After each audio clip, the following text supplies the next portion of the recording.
Hello बच्चों, good morning.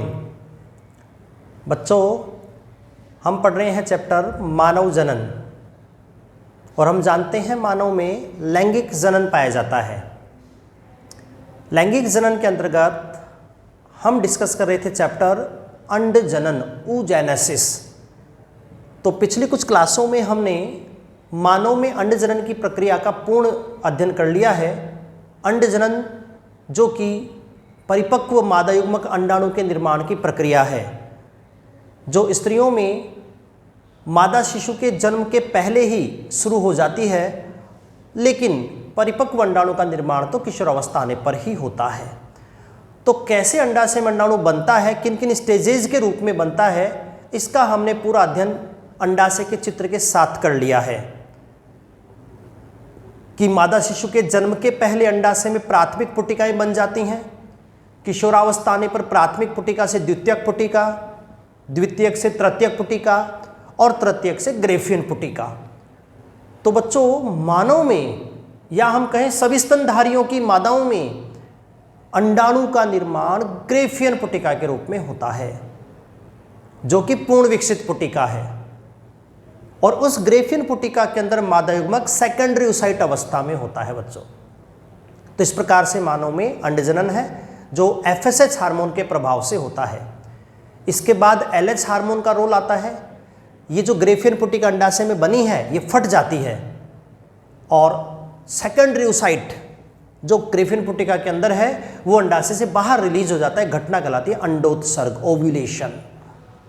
तो FSH के प्रभाव से ग्रेफियन पुटिका के रूप में मादा युग्मक बनता है और LH के प्रभाव से ग्रेफियन पुटिका के फटने से अंडोत्सर्ग होता है। तो ये सारी प्रक्रियाएं हमने पिछली क्लासों में कंप्लीटली पढ़ ली हैं।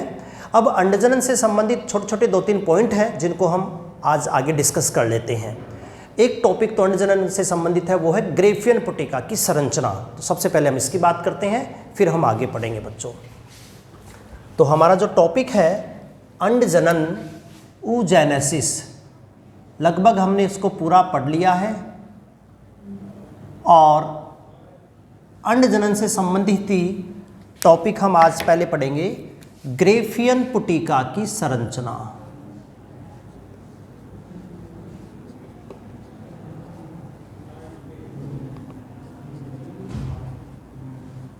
ग्रेफियन फॉलिकल की संरचना। तो क्या होती है बच्चों ग्रेफियन फॉलिकल?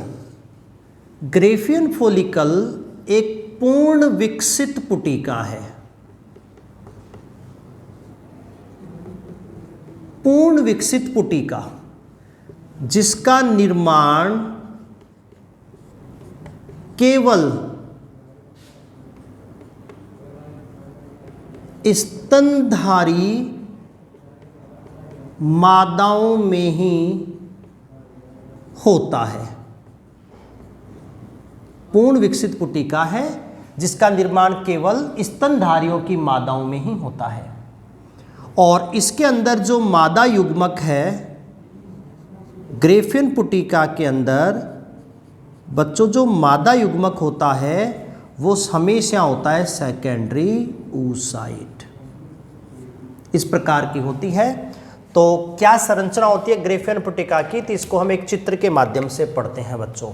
वैसे तो अंडाशय के अंदर हमने ड्रॉ कर रखा है ग्रेफियन पुटिका को, अलग से मैं अंडाशय के बाहर ये ग्रेफियन पुटिका को मैं चित्र की सहायता से आपको समझा देता हूँ। इस प्रकार से एक गोलाकार संरचना के रूप में होती है ग्रेफियन पुटिका।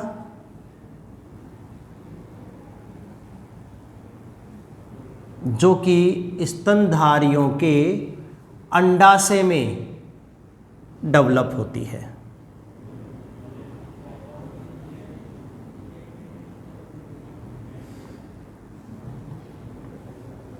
ये जैसे ग्रेफियन पुटिका का सबसे बाहरी आवरण मैंने बना दिया है थीका। अगर आपको याद हो तो अंडजनन में हम पढ़ रहे थे बच्चों कि जो प्राथमिक पुटिका है, उस प्राथमिक पुटिका के अंदर मादा युग्मक प्राइमरी oocyte होता है और उसके बाहर पुटिकीय कोशिकाएं फॉलिकुलर सेल्स होती हैं। तो हम उसको नाम देते हैं प्राथमिक पुटिका। जब प्राथमिक पुटिका को द्वितीयक में बदलते हैं हम, या कह सकते हैं जब अंडाशय में प्राथमिक पुटिका से द्वितीयक का निर्माण होता है, तो अंडाशय में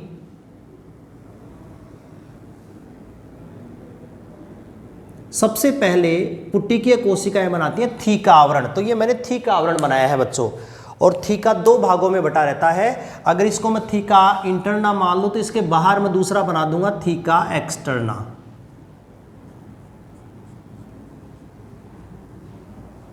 ये मैं बना दूंगा थीका एक्सटर्ना इस प्रकार से।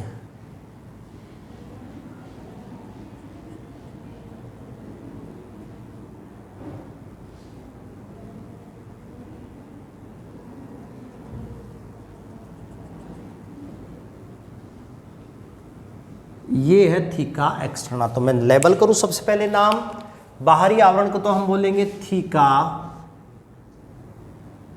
Externa,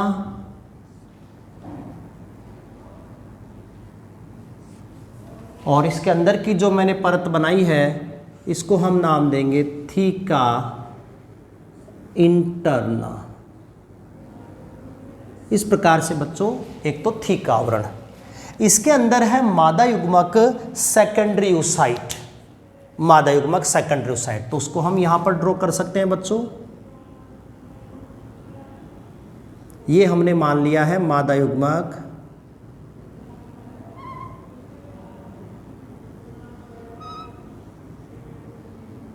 secondary oocyte। इसको मैं लेबल करूं नाम को, तो बच्चों ये हो जाएगा मादा युग्मक सेकेंडरी oocyte, द्वितीयक अंडक कोशिका।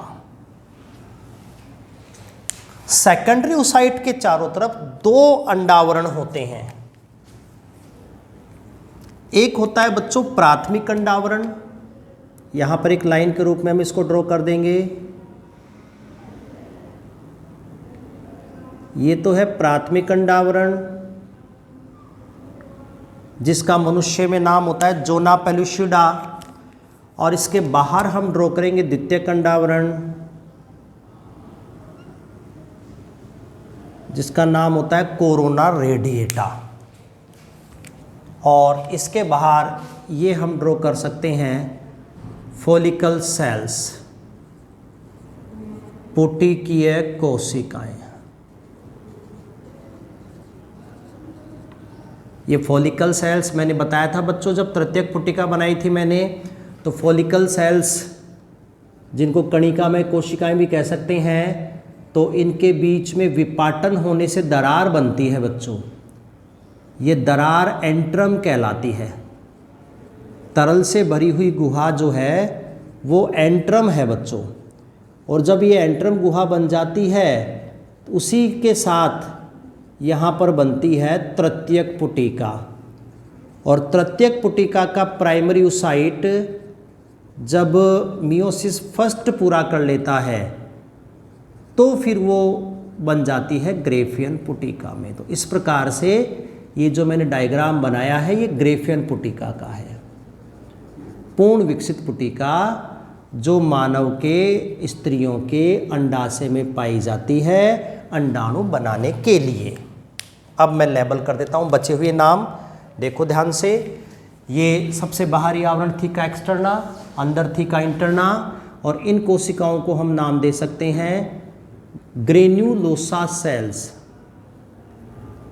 ग्रेन्युलोसा सेल्स, कणिकामय कोशिकाएं, ग्रेन्युलोसा सेल्स कणिकामय कोशिकाएं, और ये तरल से भरी हुई गुहा एंट्रम, जिसमें तरल पदार्थ भरा रहता है तो उसकी गुहा एंट्रम।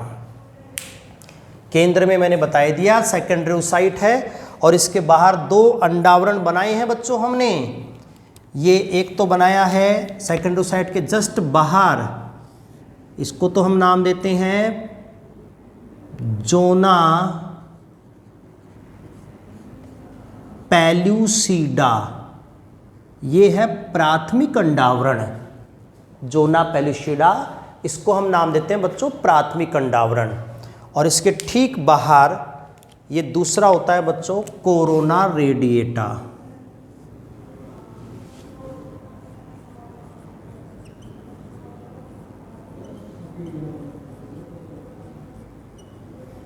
Corona radiata. द्वितीयक अंडावरण, प्राथमिक और द्वितीयक अंडावरण के बारे में अभी हम आगे चर्चा करेंगे। बच्चों जो एंट्रम गुहा बनती है वो एक ऐसा पॉइंट है जहां पर डेवलप नहीं होती एंट्रम गुहा, उस पॉइंट का नाम होता है डिस्कस प्रोलीजेरस। डिस्कस प्रोलीगेरस हम कह सकते हैं, या इसका दूसरा नाम होता है जर्म हिल। जर्म हिल या डिस्कस प्रोलीगेरस वो भाग है जहां ऊसाइट के चारों तरफ की पुटिकीय कोशिकाएं परिधीय कणिका में कोशिकाओं से संलग्न रहती हैं। मतलब यहां पर ऊसाइट और थीका के बीच में एंट्रम का निर्माण नहीं होगा। इस पॉइंट का नाम है डिस्कस प्रोलीगेरस या जर्म हिल। तो ये बच्चों जो मैंने डायग्राम ड्रॉ किया है ये है पूर्ण विकसित ग्रेफियन पुटिका जो केवल और केवल स्तनधारियों के अंडाशय में पाई जाती है। इसकी संरचना हमने अंडाशय में भी ड्रॉ की थी। सबसे बाहर थीका आवरण, अंदर थीका एक्सटर्ना, बाहर एक्सटर्ना, अंदर इंटरना। ये परिधि की तरफ पुटिकीय कोशिकाओं के परत ग्रेनुलोसा सेल्स कणिका में कोशिकाएं, ये तरल से भरी गुहा एंट्रम, अंदर सेकेंडरी साइट मादा युग्मक, और इसके बाहर दो अंडावरण जोना पैलिसिडा और कोरोना रेडिएटा। तो ये है बच्चों स्तनधारियों की पूर्ण विकसित ग्रेफियन पुटिका।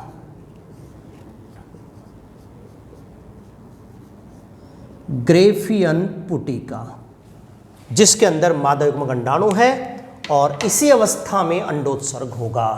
तो ये था बच्चों पहला पॉइंट अंड जनन का, ग्रेफियन पुटिका की संरचना। क्लियर है बच्चों?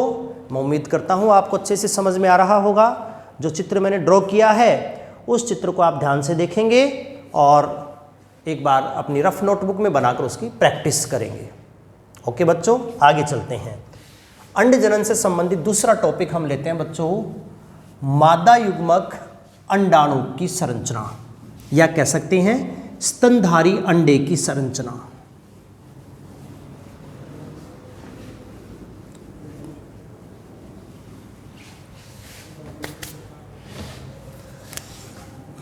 अगला बिंदु है बच्चों स्तनधारी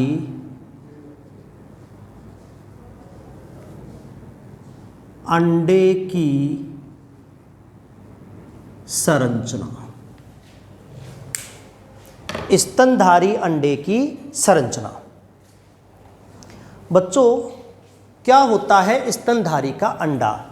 तो सबसे पहले तो आपको एक बात ये ध्यान रखनी है बच्चों कि एक शब्द मैंने काम में लिया अंडा, और एक शब्द मैं कई बार काम में लेता हूं अंडाणु, और अंडाणु की जगह हम कह सकते हैं मादा युग्मक। तो अंडा क्या है, अंडाणु क्या है, क्या डिफरेंस है दोनों में? यहां पर तो ना तो हमने अंडा नाम लिया इस चित्र में, ना हमने अंडाणु नाम लिया। तो ये अंडा अंडाणु आखिर है क्या? तो बच्चों एक डिफरेंस है अंडा और अंडाणु में। अंडा वास्तव में क्या है? अंडा होता है अंडाणु प्लस अंडावरण, और अंडाणु क्या है? ये है मादा युग्मक। मादा युग्मक, फीमेल गैमिट। तो मादा युग्मक को हम अंडाणु कहेंगे, और उस अंडाणु के बाहर जब अंडावरण बन जाते हैं तो फिर दोनों को सम्मिलित रूप से क्या कहेंगे? अंडा। ग्रेफियन पुटिका को आप ध्यान से देखेंगे तो ये जो मैंने रेड मार्कर से ड्रॉ कर रखा है ये है सेकेंडरी oocyte। यहां पर बच्चों ये जो सेकेंडरी oocyte है यही है बच्चों डेवलपिंग मादा युग्मक। अभी पूरी तरीके से डेवलप नहीं हुआ है ये, अभी इसका एक अर्धसूत्री विभाजन बाकी है। जब अपना मियोसिस सेकंड पूरा कर लेगा तो यही तो अंडाणु में कन्वर्ट हो जाएगा। तो सेकेंडरी oocyte से ही क्या बनेगा? मादा युग्मक अंडाणु। तो अंदर जो रेड मार्कर से ड्रॉ किया है वो तो है बच्चों डेवलपिंग मादा युग्मक, और इसके बाहर जो मैंने आवरण बनाए हैं दो, जोना पेलुसिडा और कोरोना रेडिएटा, ये होते हैं अंडावरण। तो मादा युग्मक सेकेंडरी oocyte प्लस ये दोनों अंडावरण, इन तीनों को हम सम्मिलित रूप से ही बोलते हैं अंडा। ये तीनों चीजें सम्मिलित रूप से क्या कहलाती हैं बच्चों? अंडा। तो अंडाणु डेवलपिंग मादा युग्मक जो शुरुआत में प्राइमरी oocyte था, फिर सेकेंडरी oocyte में बदला, उसके बाद फाइनली अंडाणु में बदलेगा, और उसके साथ ही इसके बाहर अंडावरण बन जाएंगे। मनुष्य में दो बनेंगे, जोना पेलुसिडा, कोरोना रेडिएटा। तो अंडाणु प्लस अंडावरण, इनको सम्मिलित रूप से हम क्या नाम देंगे? अंडा। क्लियर है? अब देखो, मानव का जो अंडा उसके लिए 2-3 पैरामीटर हैं। जो मनुष्य का अंडा होता है, मनुष्य का अंडा वो होता है अपीतकी, एलेसीथल। इसका मतलब ये है कि मनुष्य के अंडे में जो पीतक होता है, जिसको हम योक भी कह सकते हैं, ये एब्सेंट होता है। हमने बच्चों अंड जनन की वृद्धि प्रावस्था में पढ़ा था कि जब अंडाणु बनता है तो अपने अंदर पीतक योक भी भरता है ताकि वह परिवर्धित भ्रूण को पोषण दे सके। जबकि स्तनधारी तो जरायुज होते हैं, इसलिए उनके अंडे में योग की आवश्यकता नहीं होती है। तो मनुष्य का अंडा पीतक की मात्रा के आधार पर कैसा होता है? अपीतकी, एलेसीथल। मतलब उसके अंदर क्या होता है? पीतक अनुपस्थित होता है। हम बात करें कवच के आधार पर,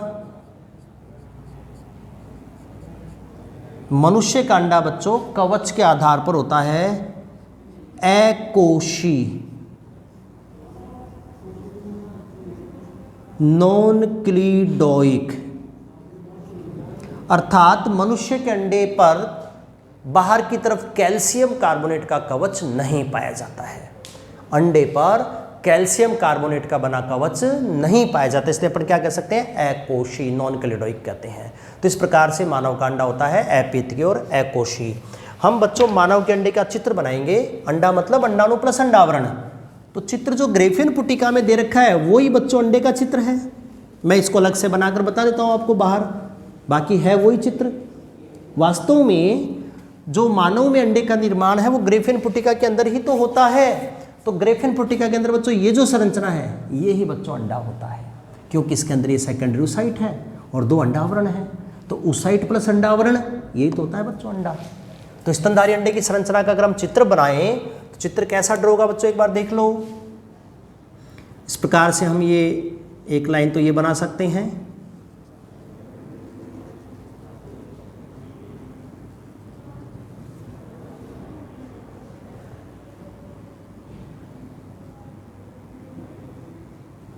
इस प्रकार से इसको हम एक अंडावरण मान सकते हैं या फिर अंडाणु की प्लाज्मा झिल्ली मान सकते हैं, इसको जो भी हम नाम देंगे। ऐसे 2-3 आवरण होते हैं बच्चों। एक बार मैं रेखांकित कर देता हूँ, फिर हम इसको डार्क कर देंगे लेबलिंग के लिए, ताकि डायग्राम आपको अच्छे से समझ में आ जाएगा। ये 2 आवरण हो गए, ये 3 आवरण हो गए। अब देखो, एक तो मैंने यहाँ पर एक पतली झिल्ली बना दी ग्रीन मार्कर से, सबसे अंदर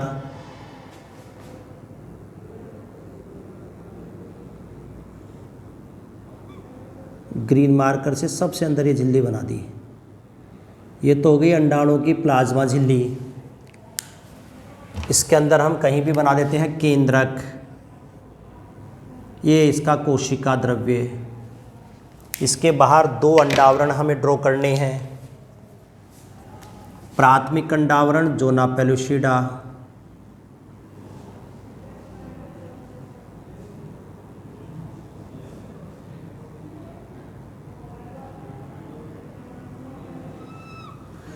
और द्वितीयक अंडावरण कोरोना रेडिएटा।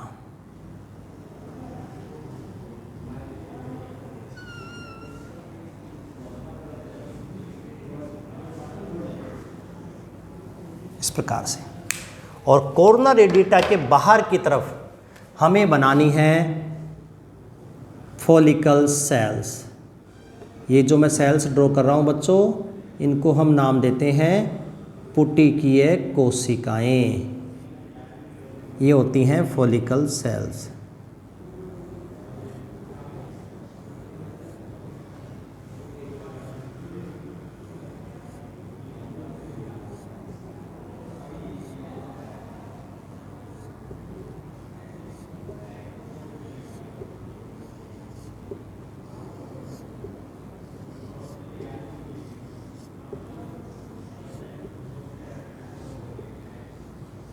ये हो गई बच्चों फॉलिकल सेल्स, इस प्रकार से।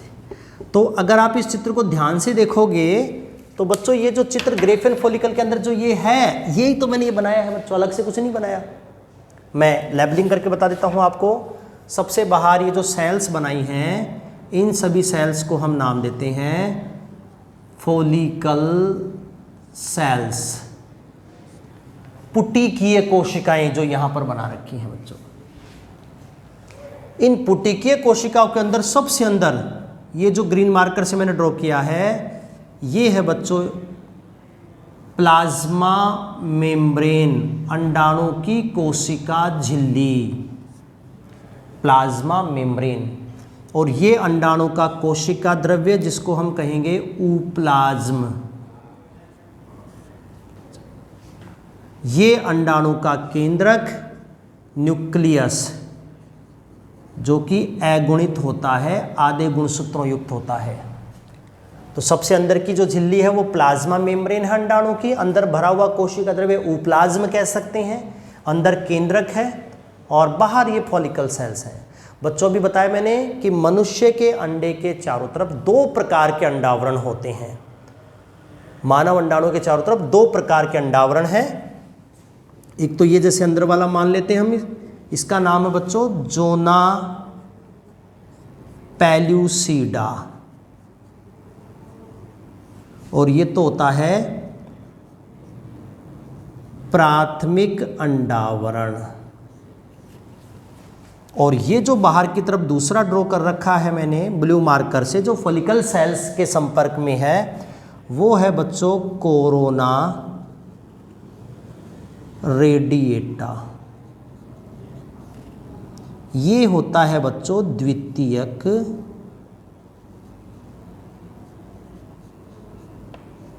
अंडावरण। ये जो मैंने चित्र बनाया है, ये है स्तनधारी अंडा। ये जो चित्र है ये होता है बच्चों स्तनधारियों का अंडा। ठीक है बच्चों, समझ आ रहा है? तो स्तनधारी अंडे की संरचना क्या होती है? स्तनधारी अंडा एक गोल अगुणित सूक्ष्म आकार की संरचना होता है। स्तनधारी अंडा पीतक की मात्रा के आधार पर अपित्त होता है क्योंकि इसके अंदर पीतक नहीं होता। कवच के आधार पर अकोशी होता है क्योंकि इसके बाहर कैल्शियम कार्बोनेट का कवच नहीं होता है। तो ऐसा होता है बच्चों स्तनधारी का अंडा।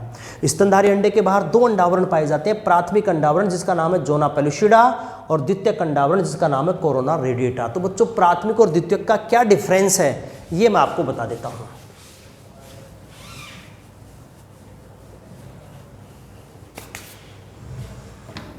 सबसे पहले अपन बात करते हैं प्राथमिक अंडावरण।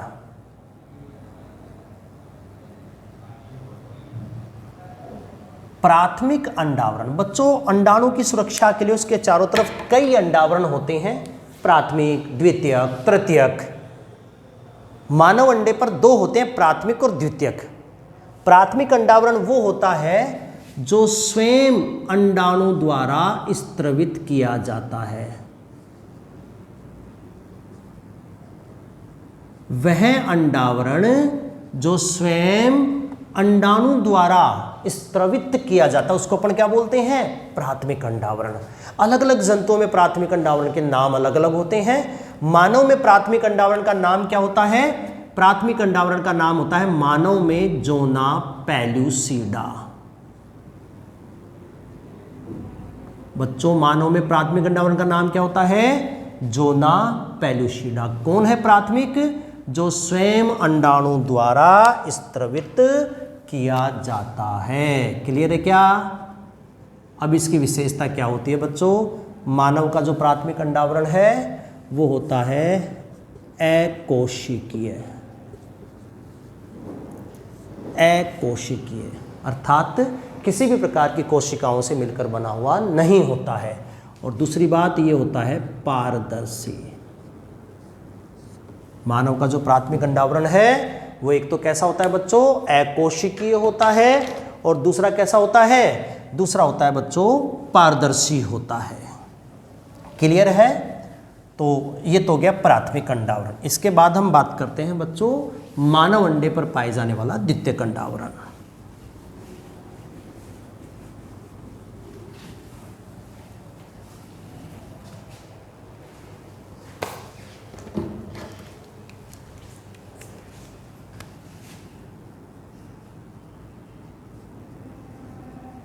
द्वितीयक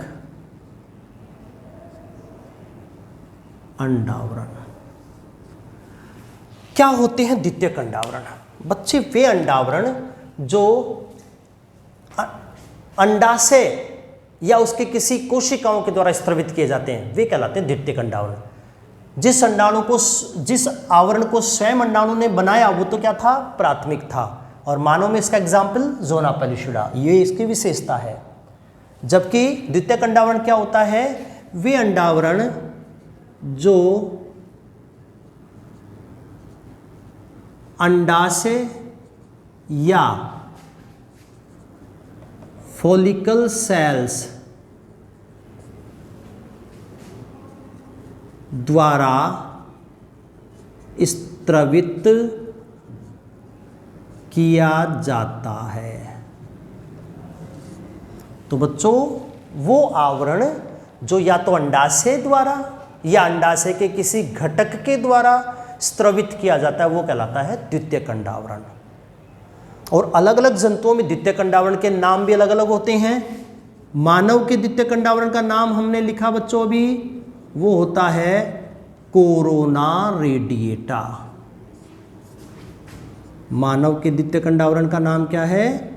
कोरोना रेडिएटा। आजकल आप बहुत नाम सुन रहे हैं बच्चों कोरोना, पिछले 2 साल से कोरोना ही सुन रहे हैं हम लोग, कोरोना कोरोना कोरोना। तो वो तो बेटा एक वायरस का नाम है। और यहाँ पर जो कोरोना नाम है वो रेडिएटा के साथ एक अंडावरण के रूप में है। तो मानव के अंडे के बाहर द्वितीयक अंडावरण कौन सा होता है? Corona radiata. इसकी क्या विशेषता है बच्चों? इस कोरोना रेडिएटा में हाइलुरोनिक अम्ल पाया जाता है।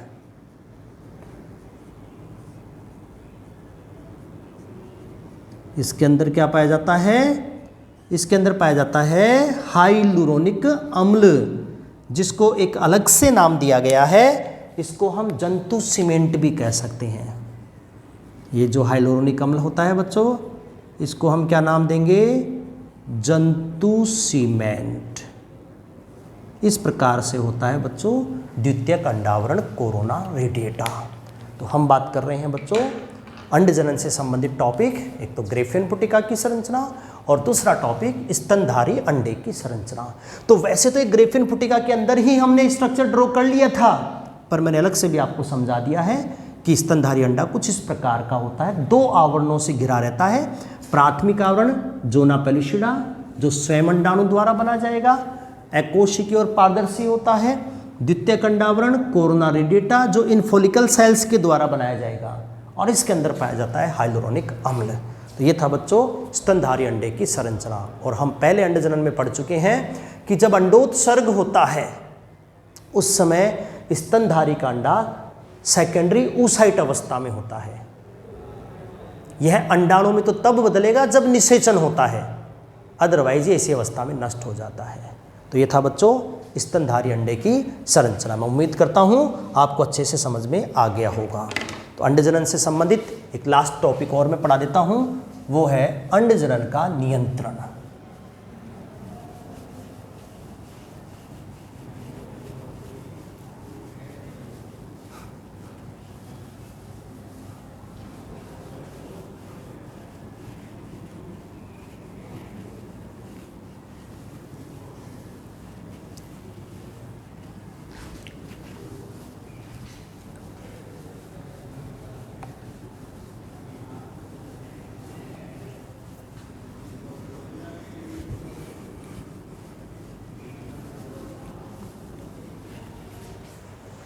अगला अपना टॉपिक है बच्चों अंडजनन से संबंधित, वो है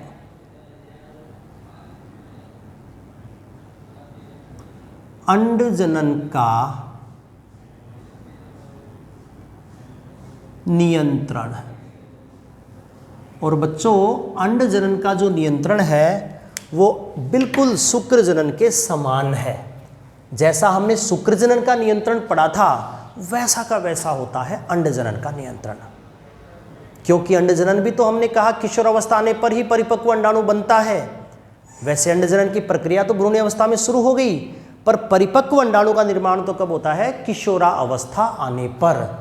तो प्यूबर्टी एज जिसको अपन कहते हैं, तो उसी समय क्यों होता है, तो वही तो हमें पढ़ना है। जैसे आप ध्यान देंगे बच्चों, जब कोई स्त्री इस प्यूबर्टी एज में प्रवेश करती है, और स्त्रियों के लिए प्यूबर्टी एज मैंने बताई थी आपको 12 से 14 वर्ष की आयु।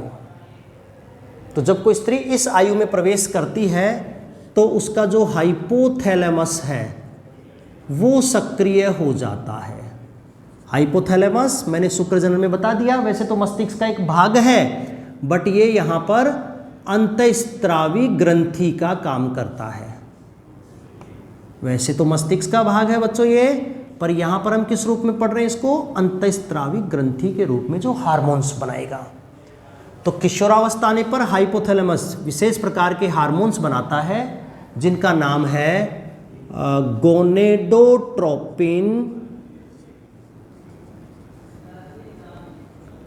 Gonadotropin, releasing hormone. शॉर्ट में हम कहेंगे GnRH, gonadotropin releasing hormone. Hindi नाम भी हार्मोन वाले चैप्टर में मैं बताता हूं इसका। जनद प्रेरक मोचक हार्मोन। कहां से रिलीज होंगे बच्चों? हाइपोथैलेमस से। और इसके फलस्वरूप ये हार्मोन निकलकर यहां से ये काम करते हैं पीयूष ग्रंथि के अग्रपिंड पर। ये हार्मोन कहां पर काम करेंगे बच्चों? पिट्यूटरी ग्लैंड, पीयूष ग्रंथि, दो पिंड होते हैं अग्र और पश्च, तो ये कौन से पिंड पर काम करेंगे? ये हार्मोन काम करते हैं बच्चों अग्रपिंड पर। इन हार्मोन्स के प्रभाव से पीयूष ग्रंथि का अग्रपिंड जिन हार्मोन्स का स्त्रवण करता है उनका नाम है गोनेडोट्रोपिन्स।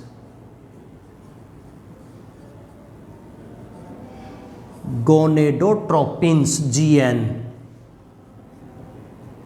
हिंदी में कहोगे तो जनद प्रेरक हार्मोन, गोनेडोट्रोपिन्स GN, या हम कहेंगे जनद प्रेरक हार्मोन।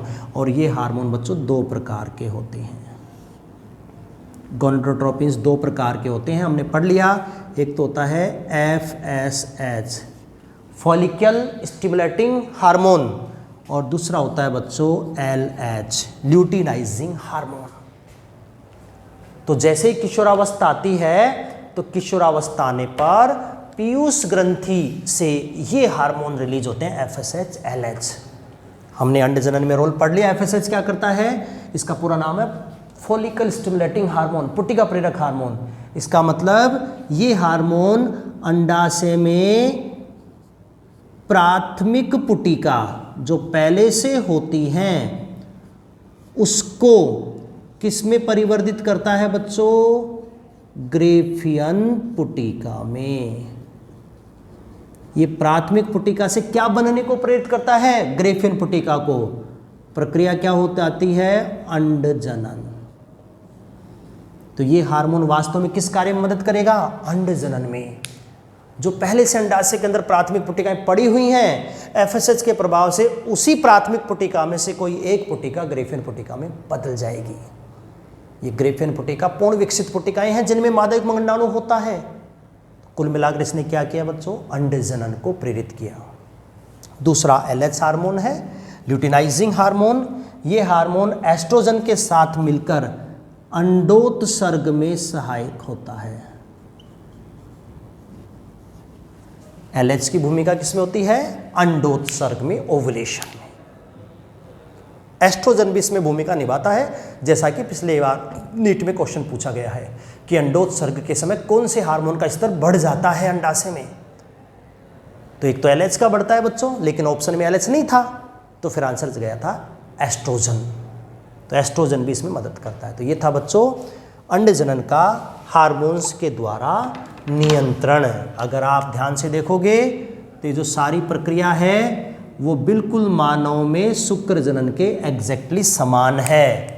शुक्र जनन भी तो किशोरावस्था में इन्हीं हार्मोन की वजह से शुरू होता था, और अंडजनन भी किशोरावस्था में इन्हीं की वजह से परिपक्व अंडाणु का निर्माण करेगा। बस अंतर इतना है कि अंडजनन भ्रूणी अवस्था में शुरू होता है, लेकिन परिपक्व अंडाणु का निर्माण तो किशोरावस्था आने पर ही होता है। इसके बाद बच्चों अंडजनन का एक लास्ट पॉइंट है, 2 अन्य हार्मोन हैं जो अंडजनन में अपनी भूमिका निभाते हैं। उसमें से एक हार्मोन का नाम आता है, वो है एस्ट्रोजन।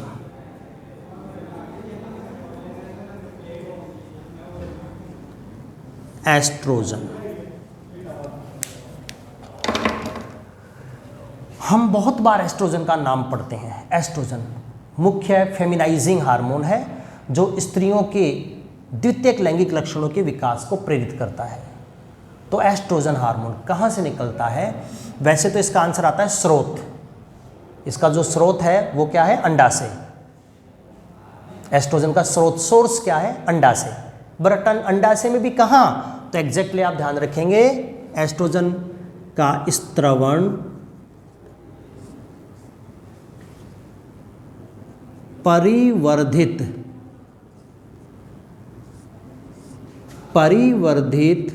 पुटिका, डेवलपिंग फॉलिकल के थीका इंटरना भाग की सेल्स द्वारा किया जाता है। जो एस्ट्रोजन है इसका स्त्रवण कौन करती हैं? परिवर्धित पुटिकाओं के थीका इंटरना भाग की कोशिकाओं द्वारा करते हैं। और कार्य क्या करता है बच्चों एस्ट्रोजन? इसका मुख्य कार्य, वैसे तो हार्मोन वाले चैप्टर में हम पढ़ते हैं, एक लाइन में अगर हम कार्य की बात करें तो ये स्त्रियों के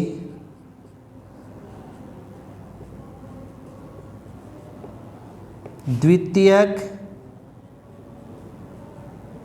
लैंगिक लक्षणों के विकास का प्रेरण करता है। स्त्रियों में जो द्वितीयक लैंगिक लक्षण है, सेकेंडरी कैरेक्टर, आवाज़ का जैसे पतला होना, श्रोणि क्षेत्र में वसा का जमाव होना, ब्रेस्ट का विकसित होना, अंडाशय इनकी वृद्धि और इनका कार्य शुरू होना, इन सब कार्यों के लिए प्रेरित करता है ये एस्ट्रोजन हार्मोन। जब अंडाशय में अंडजनन शुरू हो जाता है उसके बाद एस्ट्रोजन गर्भाशय को गर्भधारण के तैयार करने में मदद करता है, क्षतिग्रस्त गर्भाशय की मरम्मत करता है, ऐसे बहुत सारे कार्यों में इन्वॉल्व है एस्ट्रोजन। एक तो ये हार्मोन है बच्चों। एक दूसरा हार्मोन और इम्पोर्टेंट है जिसको हम यहाँ पढ़ते हैं, वो है इनहिबिन। इनहिबिन इंपॉर्टेंट है बच्चों, एग्जाम के पॉइंट ऑफ व्यू से। इनहिबिन हार्मोन नीट में पूछा गया क्वेश्चन है। इसका स्रोत क्या है? इसका जो स्त्रवण है वो किया जाता है कणिकामय कोशिकाओं द्वारा। जो परिवर्धित ग्रेफियन पुटिका है, उस परिवर्धित ग्रेफियन पुटिका से कौन सा हार्मोन निकलेगा यहाँ पर? इनहिबिन। और काम क्या करता है बच्चों इनहिबिन? ये हार्मोन FSH को संदमित कर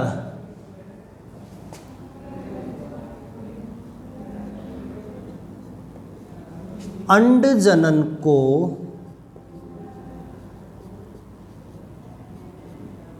रोकता है। ये इसका कार्य है। काम क्या है बच्चों इनहिबिन का? ये एफएसएच हार्मोन, पुट्टिका प्रेरक हार्मोन को क्या कर देता है? संदमित कर देता है, रोक देता है। और जब एफएसएच का स्त्रवण कम हो जाएगा तो बच्चों ग्रेफिन पुट्टिका का विकास नहीं होगा। तो कुल मिलाकर ये एफएसएच को रोककर अंड जनन को रोकता है। ऐसा कैसा काम इनहिबिन शुक्र जनन में पुरुषों में भी करता था, मैंने बताया था, वहाँ इंपॉर्टेंट है। वहाँ पर इनहिबिन का स्रोत क्या था? सर्टोली कोशिकाएं। काम क्या था? एफएसएच को रोककर शुक्राणुओं के अत्युत्पादन को रोकना। तो कुल मिलाकर बच्चों इनहिबिन गैमेट्स के निर्माण को रोकता है। स्त्री है अंडाणु निर्माण को रोकेगा, पुरुष है शुक्राणु निर्माण को रोकेगा। इस प्रकार से इनहिबिन जो है वो अंडजनन शुक्रजनन दोनों में एक प्रकार से अवरोधी कार्य करता है। तो ये था बच्चों अपना टॉपिक, मानव में अंडजनन और अंडजनन से संबंधित महत्वपूर्ण पॉइंट। इसके साथ ही बच्चों मानव जनन का दूसरा पॉइंट कंप्लीट हो गया है। मानव में लैंगिक जनन है। लैंगिक जनन का पहला पॉइंट था प्रजनन तंत्र की संरचना, दूसरा टॉपिक था युग्मक जनन, गैमीटोजेनेसिस, जिसका हमने विस्तृत अध्ययन कर लिया है। बच्चों कल की क्लास में हम आगे पढ़ेंगे तीसरा चरण निषेचन। ठीक है बच्चों, तो पढ़ते रहेंगे, समझते रहेंगे। समस्या है तो मेरे से संपर्क करेंगे। थैंक यू बच्चों।